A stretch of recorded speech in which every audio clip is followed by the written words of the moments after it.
Another video. Today's gonna be a different one. We're gonna be working on my daily. This is my 93 Ford Probe. I already got it up in the air just to save us some time. That just fell. But this is my daily. I've had this car forever. I've kind of been neglecting it. So today, I'm gonna do an oil change, put an antenna on it because it doesn't have an antenna. As you can see back there. Which is kind of important for these cars because that's how the keyless entry works. And then we're going to be doing a thermostat because this thing's been overheating really weird, and I'm thinking it's the thermostat. Now that I'm looking at this, I definitely bought the wrong thermostat gasket. Hopefully we can reuse that one. So I'm going to start by doing the oil change. I got the stuff in the car. Still getting over being a little sick, so excuse my sniffles. Got 5 quarts of 1030. Got a head gasket for a Miata. Put that over there for now. That's for head gasket stuff. And S7317. I never used that filter before, but supposedly that's the right one. Here's the thermostat gasket. It's definitely the wrong one. And here is the thermostat. So we're going to put all that in.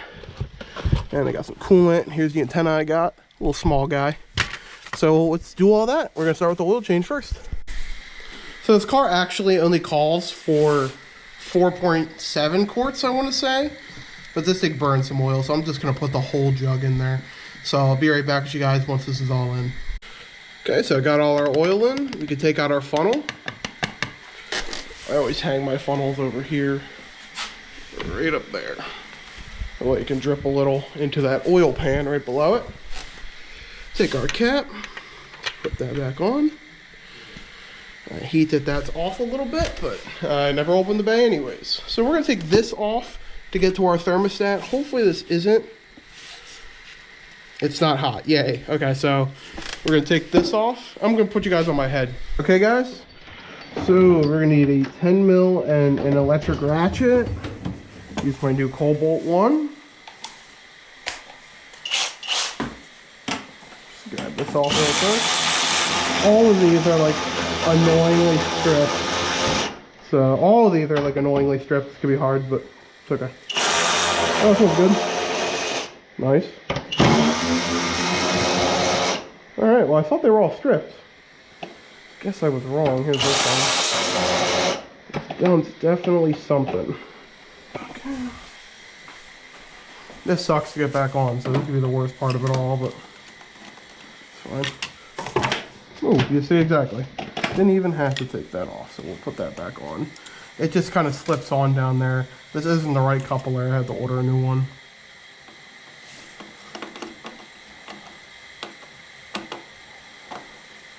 I also need to do one of these back there.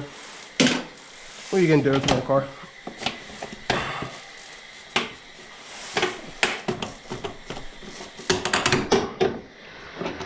Yeah, that's off.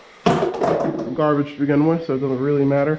So let's take our flathead and take this off. I know it's gonna spill, so let me get a jug under it real quick. I have to replace that hose clamp, it's ugly.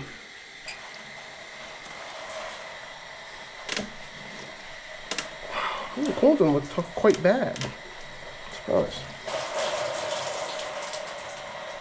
Okay, thankfully, like I said, it shouldn't really have much to throw out, which is nice. 12, it looks like.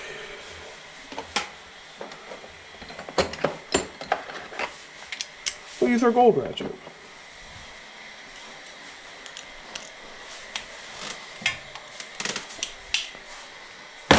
I missed. No.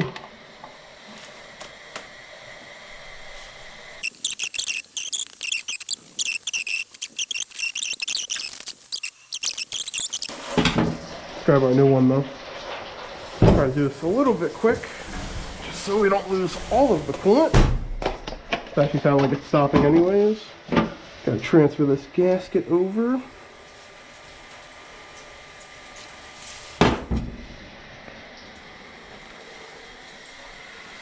So the weep hole, you see the little weep hole right here? You're always going to want to try to have that at the top. If you can't, you can't. Not a huge deal. But that will let water escape by. So for me, I'm going to put it straight up. That way, hopefully we don't have any issues there. I would clean this if I cared. That sounds terrible to say, but what are you going to do? Checking on these bolts, make sure they're not, you know, close to snapping or anything weird like that. We're just going to put it in hand tight for now. That way we can go to the bottom and line up the other gasket. Make sure it's good. Okay, it's in. It's kind of hard to show you guys, but I promise you I feel it.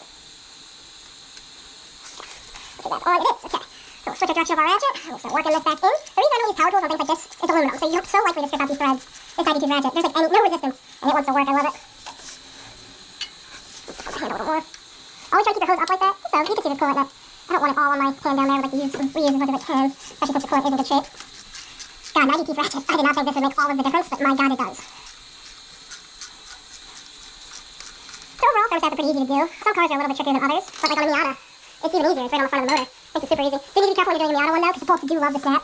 I've had several snap on me. So we're just going to do this only a little bit tighter than the spark plug type. You really don't want it too tight. This is aluminum. Remember guys, never tighten aluminum that much.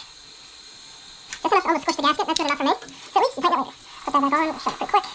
I'm not going to change that hose clamp actually. It doesn't really matter, so why use my good hose clamps when I'm going to need them eventually for something else. So let's tighten this up.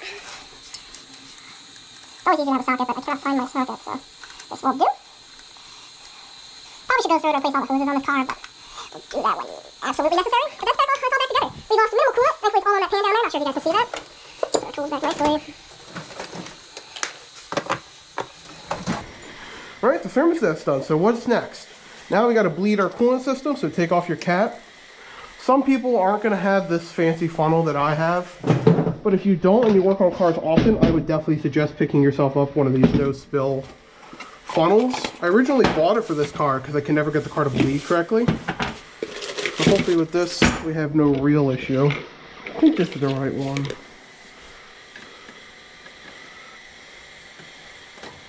Does seem like it is. I used to carry this thing around with me because the car used to just overheat so much. I used to just do it in parking lots, which was very annoying, I must say.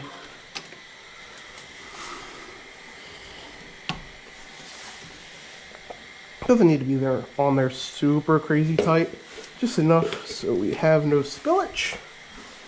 Okay, it's coolant. Woo!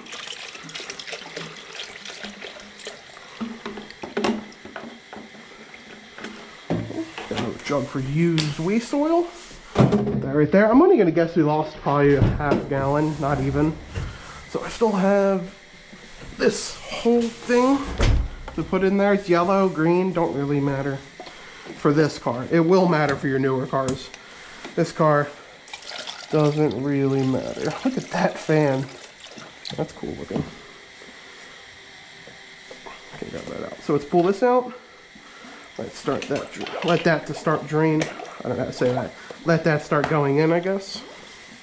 It's gonna need more, it looks like already. This car was probably low on coolant to begin with.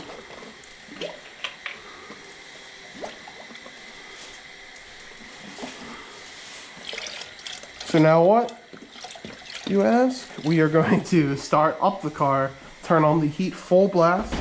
That way we give the thermostat time to open up and suck it all through the motor. It should start without that piece on, we'll see though. This is my clutch switch messing up. Cool. Belt squealing, probably because there's some coolant on it. But it's gone now. As you can see, the funnel is going to make it so it bubbles. I'm going to keep the car jacked up because you always want this at the highest point. That's going to help it bleed better. So we're going to let this sit for a little while and I'll be back with you guys. I forgot to mention this, guys, so make sure your heat is on full blast. Vent or whatever, really, all the way. That's going to let the heat come through the cabin, open up the thermostat so it can go into the heater port. We're still bleeding over here.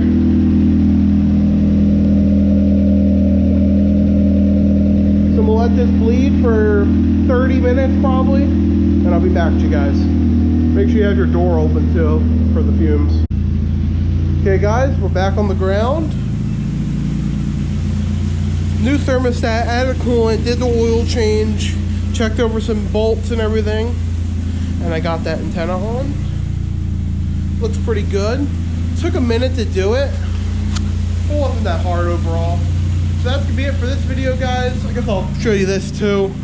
Did the wing, just put that in the other video, and there was a mark on it. You can still kind of see it. Went back, touched up the area. Hopefully it looks good. Nonetheless, I hope you guys enjoyed that video, and I'll see you guys, or this video, and I'll see you guys in the next one. Let me know if you guys want any more pro content. I can do more. Have a great day, guys.